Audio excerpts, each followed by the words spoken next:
Thousands of people have participated in ongoing demonstrations across the state of Michigan in opposition to a number of legal provisions pushed forward by Republican Governor Rick Snyder and the Republican-controlled state legislature.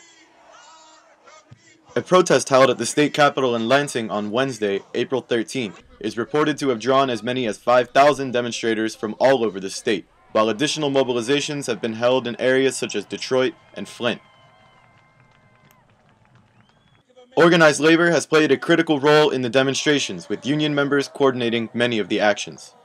A slew of recent legislation sponsored by Snyder and state Republicans has sparked public outcry in Michigan over a range of issues, including attacks on the rights of public sector workers and unions, deep spending cuts and privatization proposals for the public education system, the introduction of an anti-immigration profiling law similar to Arizona's SB 1070, proposals to tax pensions and eliminate earned income and other tax credits for working families, raising individual taxes that disproportionately affect low-income earners while slashing the taxes corporations pay by 86%, and the enactment of a law greatly expanding the governor's emergency management powers.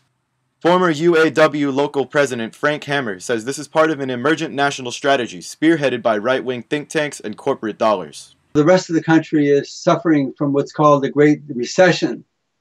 We here in Michigan know it as a depression.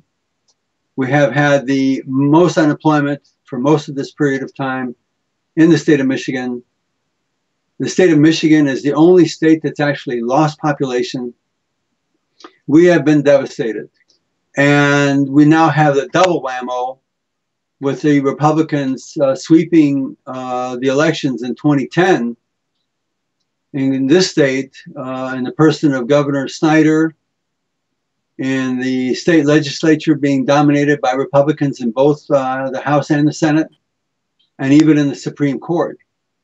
So that we have now had a perfect sort of storm where the state's been devastated and we have the Republicans in absolute majority with no interference by any sizable Democratic opposition.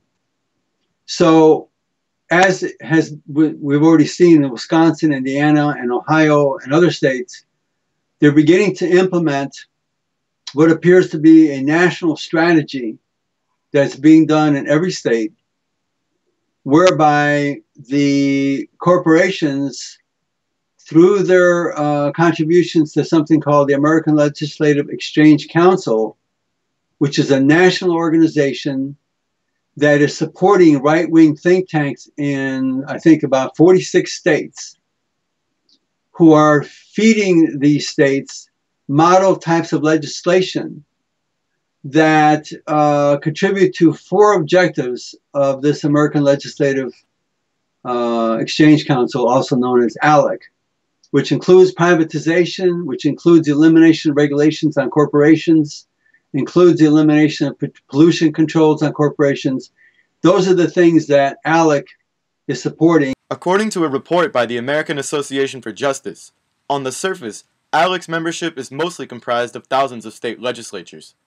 Each pays a nominal membership fee in order to attend ALEC retreats and receive model legislation. ALEC's corporate contributors, on the other hand, pay a king's ransom to gain access to legislatures and distribute their corporate-crafted legislation. So, while the membership appears to be public sector, the bankroll is almost entirely private sector. In fact, public sector membership dues account for only around 1% of ALEC's annual revenues. ALEC claims to be nonpartisan, but in fact its free market, pro-business mission is clear. Some of the largest corporations in the United States are members on ALEC's private enterprise board, including companies like Walmart, ExxonMobil, Pfizer, AT&T, and Koch Industries. Across the country, local organizations affiliated with ALEC promote their policy objectives by writing bills that are then introduced to state legislatures and voted upon.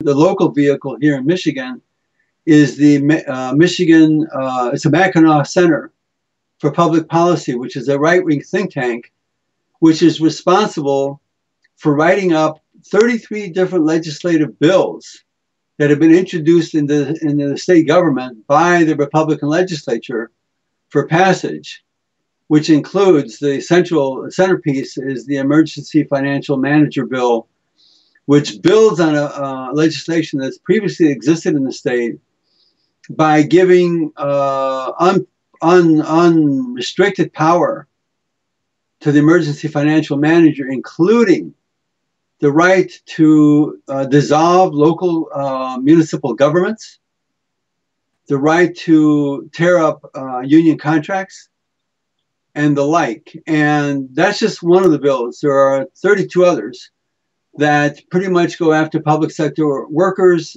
pretty much go after the safety net that exists here for people in the state of Michigan.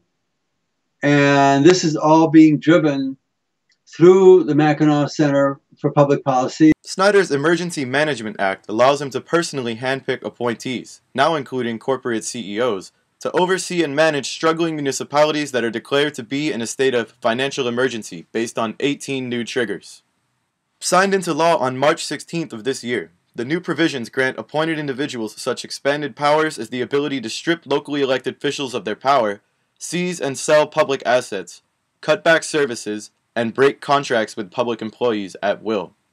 The retroactive law's dramatic centralization of executive and private sector power has been criticized as draconian and authoritarian. On Friday, April 15th, Benton Harbor became the first city to fall under Snyder's new financial martial law, as many opponents are now calling it. So the spearhead is against democracy. It's actually implementing emergency laws in the place of democratic laws, and it's replacing democratically elected politicians and legislators and city council representatives with dictatorial powers selected by the governor, in the case of this state, by Governor Snyder.